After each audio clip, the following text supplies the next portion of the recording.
ኢየሱስ አንተነህ ጌታ አንተነህ ኢየሱስ አንተነህ ክብሬ ኮነ አንተነህ ኢየሱሴ ማረጌነ አንተነህ ኢየሱሴ ክብሬ ኮነ አንተነህ ኢየሱሴ ማረጌነ አንተነህ ኢየሱሴ።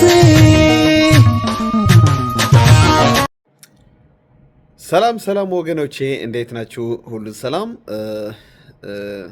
እንደሚታወቅ አገልግሎቴ በአማርኛና በትግርኛ ነው። ስለዚህ አዳዲስ ሰዎች ካላችሁ ለዚህ ቻናል ሰብስክራይብ፣ ላይክ፣ ሼር ማድረግ አትርሱ። ይሄ አገልግሎት የኔ አገልግሎት ማለት ነው። እውነት በመናገር ነው የማገለግለው። እውነት አርነት ያወጣል እና በዚህ ዘመን ብዙ በእግዚአብሔር ቤት ገብተዋል ሐሰተኞችና በዛኛው ሳይድ ደግሞ ጽንፈኛ በጥላቻ የተነሱ ሰዎችም ተነስተዋልና ሁለቱም እንዴት አድርገን ነው የምንለየው? ለዛ ነው የተነሳሁኝ እኔ ለሰዎች ድንግርግር የሚፈጥር ግራ የሚያጋባ በእግዚአብሔር ቃል እያደረኩኝ አስተያየት እሰጣለሁ፣ ኮሜንት ሐሳቤን አካፍላለሁ ማለት ነው። ሁሉ ነገር ግን በፍቅር ነው የማደርገው፣ በስድብ በጥላቻ አላደርገውም። ምክንያቱ እኔ የክርስቶስ ልጅ ነኝ። መጽሐፍ ቅዱስ ምን ይላል መሰላችሁ? ገላትያ ላይ ምዕራፍ 6 ካልተሳሳትኩኝ አንድ ወንድሟችሁ በተሳሳተ መንገድ ብታገኙት በየዋህነት መንፈስ አቅኑት አንተም እንዳትፈተን ይላልና በየዋህነት መንፈስ ለወንድሞቻችን እናቀናዋቸዋለን ማለት ነው። ካብሑ ፍቅርስ ግልጽ ተግሳጽ ሓይሺ ይላል በትግርኛ ማለት ነው መጽሐፍ ቅዱስ። የተገለጠ ተግሳጽ ይሻላል ከተደበቀ ፍቅር ይላል ምሳሌ ላይ። ምናልባት ትርጉሙ ተሳስቼ ሊሆን ይችላል፣ ግን ተግሳጽ ነው የኔ አገልግሎት። መንገድ የሚያጣምሙና የእግዚአብሔር ቤት የሚያሰድቡ የእግዚአብሔር ጸጋ የሚሸጡ የመንፈስ ቅዱስ ያልሆነ ልምምድ የሚለማመዱ አገልጋዮችም እነሱም እቃወማቸዋለሁ እና ፖዘቲቭ ሀሳብ ነው ያለብኝ፣ ሚዛናዊ ሀሳብ ነው ያለብኝ ማለት ሁሉ ጊዜ ሁለት ሳይድ ይዘህ መሄድ ትክክል አይደለም ማለት። አንዳንድ ሰዎች አሉ አሁን ነቢያቶች አይቀበሉም፣ የመንፈስ ቅዱስ አገልግሎት አይቀበሉም፣ ሁሌ ነቀፋ፣ ሁሌ ትችት ብቻ የሚያገለግሉ አሉ እንደ ዘላለም። የዛሬ ፕሮግራሜ በዘላለም ነው። የዘላለም አገልግሎት ከመንፈስ ቅዱስ ነው ወይስ ከሰይጣን? በዚህ ርዕስ ነው ዛሬ ማገለግላችሁ። አሁን ሰው ተቸግሯል፣ በዚህ ዘመን ግራ ተጋባ። አንዳንድ ሰዎች በቃ የመንፈስ ቅዱስ አገልግሎት አይቀበሉም፣ ነቢያቶች ሐዋርያቶቹ አይቀበሉም። ጭፍን ጥላቻ አለባቸው እንደ ዘላለም ማለት ነው። በዛኛው ሳይድ ደግሞ አሉ የነቢያትና የሐዋርያት ጸጋ የሚያሳድቡ አገልግሎታቸው ውስጥህ የማይነካ መንፈስ ቅዱስ የማይታይበት እግዚአብሔር የማይከብርበት የገንዘብ ፍቅር ያለባቸው አገልጋዮች ደግሞ አሉ፣ በተለይ በኢትዮጵያ ማለት ነው። እነሱም እንዴት አድርገን ነው የምንለያያቸው? ከእውነተኞች ነቢያቶች ሐዋርያቶች እንዴት ነው የምንለያያቸው? በዚህ አገልግሎት ነው ማገለግለው እኔ ግራ ለተጋቡ ሰዎች ለማስረዳት ማለት ነው። እና ዛሬ በማህበራዊ ሚዲያ አንድ ያየሁት ደስ ያላለኝ ነገር አለ። እዩትና ይሄ ነገር ይሄ ወንድማችን ዘላለም የተባለ ሰው 6 ዓመት 7 ዓመት ሆኖብኛል። ፌስቡክ ላይ አየዋለሁ፣ ብሎክ አድርጎኛል። እንግዲህ አሁን ሁሌ አገልጋዮች ይተቻል። ሁሌ አንድ ቀን ፖዘቲቭ ሲናገር ስለ አገልጋዮች አይቼው አላውቅም። እና ንቀት አለበት በአገልጋዮች፣ ጥላቻም አለበት። በጣም አገልጋዮች ይጠላል። አሁን ምን ይታየኛል በዚህ ሰው የመስላችሁ? ውስጡ ትልቅ ችግር አለበት። ከሳሽ ነው፣ ፍቅርም እንደሌለበት። ምክንያቱም ምን መስላችሁ? እነዚህ አሁን የምንገስጻቸው ነቢያቶች አያጠፉም ማለት እኮ አይደለም፣ ብዙም ያጠፋሉ። ግን ስትመክራቸውም ከሆን ወደ እግዚአብሔር እንዲመለሱ እንጂ እንዲጠፉ መምከር የለብንም። እንዴት በእግዚአብሔር አምሳል የተፈጠሩ ሰዎች በውሻ ምስል አንገታቸው ታስገባለህ? እንዴት? ይሄ እኮ ነውር ነው፣ አይደረግም። አንድ ክርስቲያን ከተባለ ሰው እግዚአብሔር አውቀዋለሁ ከሚል ሰው ትልቅ ሽማግሌ ነህ አቶ ዘላለም፣ እንዴት ካንተ እንደዚህ እንጠብቃለን? አየህ፣ ውስጥህ ጥላቻ አለብህ፣ በአገልጋዮች ንቀት አለብህ። ይሄ ደግሞ ወደ ተወሰደህ መሰለህ? አገልጋዮች እንድትንቅ እንድትጠላ፣ ከዛ አልፎም እንድትሰድብ አደረገህ መንፈሱ። መንፈስ ቅዱስ እንደዚህ አድርግ አይልህም። መንፈስ ቅዱስ ጨዋ ነው። ስለዚህ የአቶ ዘላለም አገልግሎት ከመንፈስ ቅዱስ አይደለም። እኔ እንቅጩ ቁርጥ ነው የምናገራቸው ወንድሞች፣ አይደለም። መንፈስ ቅዱስ እንደዚህ አድርግ አይልህም። የተሳሳቱ ወንድሞችህም መመለስ ካለብህ በፍቅር መሆን ነው ያለበት። ምን ያደርግልሃል? አንድ አገልጋዮች ሱራፌል ይሁን ሌሎች ሲኦል እንዲሄዱ እኮ እኛ አንፈልግም። ወንድሞቻችን ናቸው። አይሳሳቱም ማለት አይደለም፣ ይሳሳታሉ። እኔ ብዙ ስህተት አይባቸዋለሁ። እንዲመለሱ ነው እኔ የምመክራቸው እንጂ እንዲጠፉ ያላገጥኩ ያሾፍኩ የሰደብኩ አልገስጣቸውም፣ አልመክራቸውም። ወንድሞቼ ናቸው። ገብተዋል። ስለዚህ አገልጋዮች ሲሳሳቱ እንዴት አድርገን መመለስ ያለብን? በፍቅር ነው መሆን ያለበት ወንድሞቼ። ምክንያቱም መጽሐፍ ቅዱስ እንደዛ ነው የሚለን። ገላትያ 6 ሄደ ብታነበው በስህተት እንኳን ቢገኙ አገልጋዮች ወንድሞች በየዋህነት መንፈስ በፍቅር ማቅናት አለብን። እንደዛ ነው የሚመክረን መጽሐፍ ቅዱስ።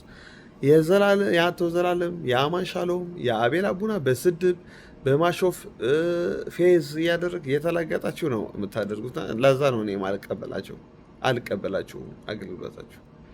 ደግሞ አንዳንድ ጊዜ ደግሞ ጥሩ መናገር እኮ አለባችሁ። ፖዚቲቭ ነገር ስታዩ ለምን ታልፋላችሁ? ለምሳሌ በአገልግሎታቸው ሰዎች ሲድኑ፣ ሰዎች ሲፈወሱ፣ ሰዎች ሲባረኩ ለምንድን ነው ደስ የማይላችሁ? አያችሁ፣ በፍቅር አይደላችሁ የምትኖሩ። አንድ በፍቅር የሚኖር ሰው ጥሩ ነገር ሲያይ ይሄ ጥሩ ነገር ነው፣ ጎሽ ጌታ ይባርክህ በርታ ይላል። ችግር ሲያይ ደግሞ ስህተት ሲያይ ደግሞ ይሄ ነገር አስተካክል ይላል። የእውነት ትክክለኛ የእግዚአብሔር ሰው እንደዛ ነው የሚያደርጉ። ሐዋርያ ጳውሎስ ለጴጥሮስ ሲገበዝ ሲያየው ሲሳሳት ፊት ለፊት ነው የተቃወመው። ስለተቃወመው ግን ወንድሙ ማለት ወንድሜ አይደለህም አላለውም። ወንድሙ ነው። በኢየሩሳሌም ተገናኝተው አገልግለዋል አብረው። አየህ፣ ሐዋርያቶች እርስ በርሳቸው ይመካከሩ ይገሳጻቸው ነበሩ። እንደ ወንድም ነው ግን የሚመካከሩ፣ አንዱ ለአንዱ የሚገስጸው ሲያጠፋ እንዲመለስ ነው እንጂ እንዲጠፋ አይደለም። እንደሱ መሆን አለብን እኛ ክርስቲያኖችም። የዘንድሮ ክርስቲያኖች ግን በጣም ነው የሚገርመው። በጣም ነው አህዛብ አይደሉም እኮ አሁን ለእግዚአብሔር አገልጋዮች የሚሳደቡ ጴንጤ ነው በጌታ ነን የሚሉ እንዲያውም ረጅም ዓመት የኖሩ ዘላለም በኦርቶዶክስ በሙስሊም በሌሎች ሃይማኖት ብዙ ስትነቅፍ አላየህም። ብዙ ስህተት እኮ አለ። አባ ግርማያ አባ ዮሐንስ የተባለ አለ። ብዙ አሉ እኮ በኦርቶዶክስ ወጣ ያለ ነገር የሚያገለግሉ ከመጽሐፍ ቅዱስ ውጭ የሚያገለግሉ ብዙ አሉ። እነሱ ስትቃወም ብዙ ነው አይቼ አላውቅም። ለምንድን ነው አገልጋዮች ብቻ የምትሳደብ? ለምን? እሺ አትቃወም አልልህም። ተቃወም፣ ስነ ስርዓት አድርገህ ግን መቃወም አለበት። ክቡር በእግዚአብሔር አምሳል የተፈጠሩ ሰዎች አሻንጉሊት አድርገህ ስታቀርብ ሳይህ በጣም ነው የታዘብኩህ። እግዚአብሔር አይከብርበትም እንዴ? አንተ እኮ ልጅ አይደለህም፣ ትልቅ ሰውዬ እኮ ነው። አባታችን እኮ ነው የምታክል። ነጭ ፀጉር አውጥተሃል። እንግዲህ እንደ ትልቅ ማሰብ አለብህ። ለምን ልጅ ትሆናለህ? ስለዚህ አቶ ዘላለም መመለስ አለብህ በንስሐ። ወንድሞች ይሄ ቪዲዮ አድርሱልኝ ለአቶ ዘላለም። ለእኔ እንኳን ብለው ካደርገውኛል። በክርስቶስ ፍቅር እወድሃለሁ፣ አከብረሃለሁ። ነገር ግን የምታገለግለው አገልግሎት ግን አልደግፈውም። ምክንያቱም በጥላቻና በቅናት መጥተህ ነው የምታገለግለው። ስለዚህ ተመለስ።